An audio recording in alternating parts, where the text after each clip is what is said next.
Hi and welcome back. Today I'm continuing my quest to learn to paint loose watercolour flowers, and so I'm having another go at some poppies. I haven't used a particular photograph, I've just looked at quite a few photos on Pixabay and online, and I'll just dive in and sort of do what I can. I've drawn out on my paper sort of rough shapes of the poppies, so I roughly know where they're going to be. I'm using alizarin crimson, French vermilion, viridian, perylene green and a bit of violet. My paper is Milford 100% cotton. It's cold pressed and it's £140 or 300 grams weight. It's taped to my board with ordinary decorator's masking tape. My board's at an angle of about 45 degrees. I've just given the page a light spray with water, not all over, and just the random patches of spray on the paper will help with the soft lost and found edges that I want to try and create here for my watercolour flowers. So using my small squirrel mop, I've just sort of added a bit extra water to my page over some of my petals. And now I'm using my French vermilion and my small Chinese calligraphy brush. I'm using, sometimes I'm adding a little bit of water, other times I'm adding a bit of paint so that I get thicker and thinner mixtures, dropping in some violet or some alizarin crimson here and there, so I get a nice variation and sort of look of shadow and slight changes in the colour of the petals.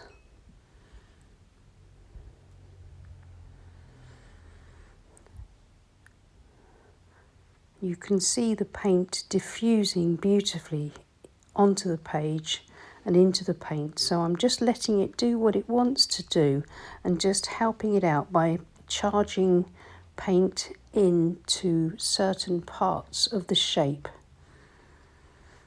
Now this is a mixture of perylene green and viridian, just beginning to pull down some stems.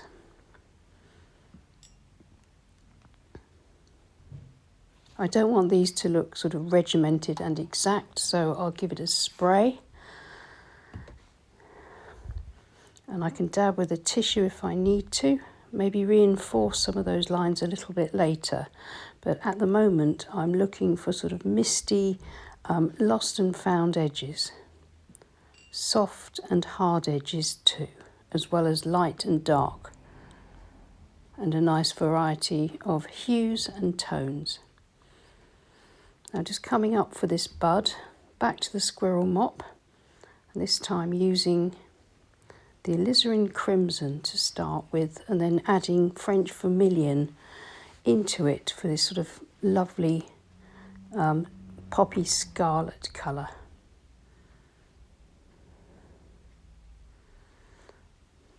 And then I can also, at any point, wash out my brush, dab out as much of the moisture as I can, and then just use it to soften back or remove paint if I want areas to be lighter.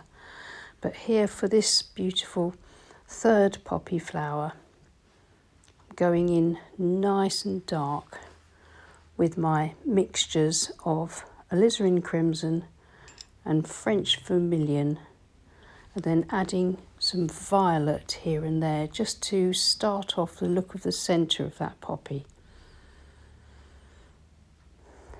With the fine point of my calligraphy brush, I can start putting in details where the stems meet the poppy. I can add more paint and I can dab out where needed.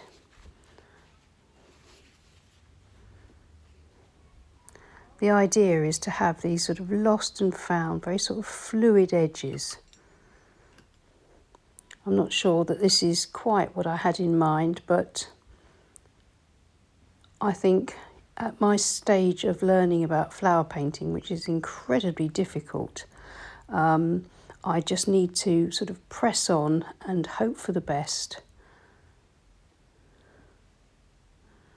I think they look okay at the moment, but as I say, not quite what I had in mind, but I'll keep going, see how it turns out. Where I've joined my stems wet in wet to my flowers and buds, you can see that the red paint has run down into the stem from that top unfurling bud. So I'm going to try and get a bit more green into that.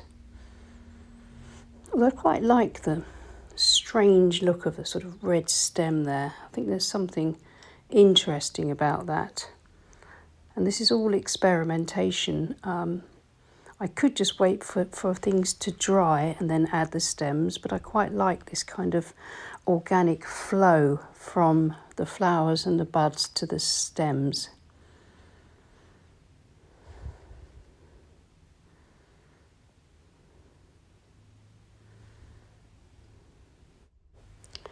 So each of the poppies is creating its own little sort of wet in wet environment, and I can keep dropping in paint in certain parts, pulling out maybe a sort of a ragged edge here or there, strengthening up certain areas and maybe softening others until I feel that it kind of looks the way I want it to look. You can see I can dab paint out there, and if I dab out a bit too much, then I can just introduce a little bit more softly back into that area, but still keep some light there. It's very important for me with my sort of aims as to where I want to be with my flower painting, to try to keep things as simple as possible, but also as fresh looking as possible, to use as fewer sort of brush strokes or obvious brush strokes as I can get away with, and to try and keep the paint layers looking really transparent and really fresh. So I think I'd rather a painting was underdone than overdone, so I'm not going to do very much more to this.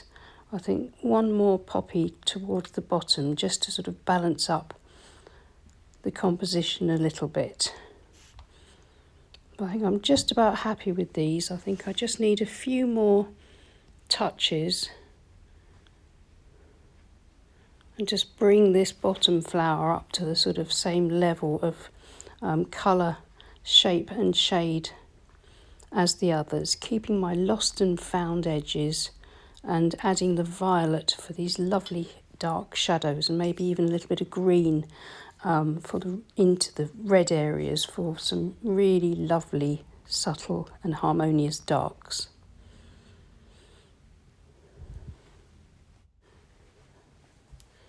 I think I'm just going to try painting a stem and a sort of poppy bud just here, just below this group of flowers. So using my greens, I'm just going to put in this very, very simple shape. Maybe sort of pull out a few fine sort of hairs, like, you know, to make it look really sort of diffused and soft.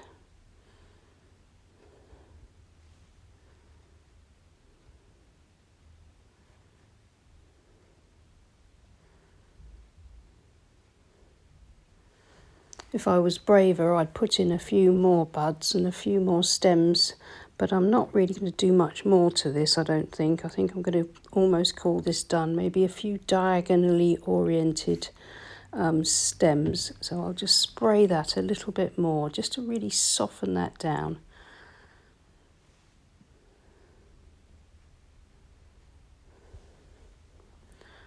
A bit more of the deep violet just at the base of these flowers.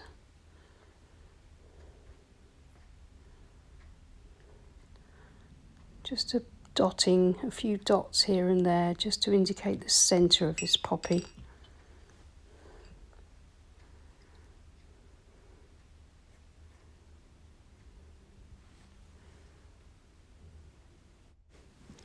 So the brushes that I've used so far have been a small squirrel mop.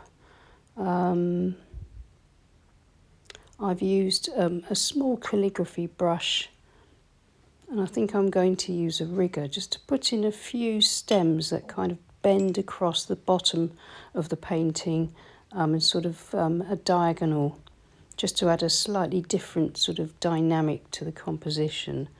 But these are the only brushes that I've used. I think the small calligraphy brush with its tiny point is really useful for just flicking off these tiny little sort of edges, and then dabbing out with a tissue. Now that's dried a bit too much, so I've sprayed it to reactivate it, and now I can soften that area a little bit more.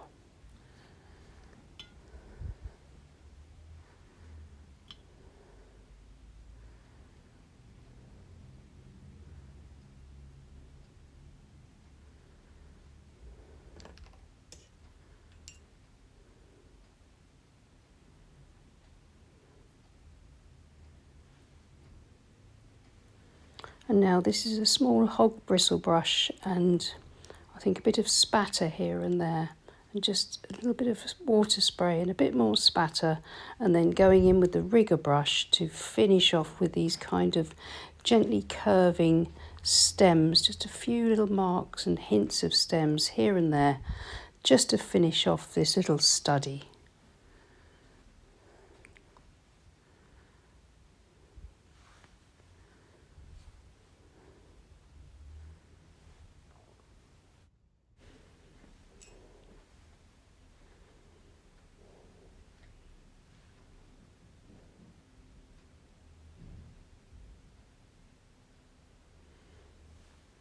So I'm quite liking this like this. I think what I'll do is once it's dry, I'll crop it down and put it in a small mount and see how it looks.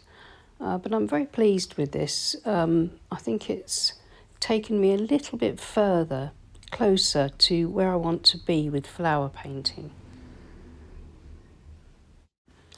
So here's the finished painting, and I think it looks very pretty in its mount, and I'm very pleased with it, and I shall keep going and keep trying maybe with different types of flowers. So I will be back with more flower paintings at some point when I'm feeling brave enough again to try them. Thanks so much for watching. I hope it was helpful. Please give us a thumbs up and subscribe to my channel if you haven't already. And thank you to my lovely Patreon group who support this channel. And I'll see you again soon. Bye.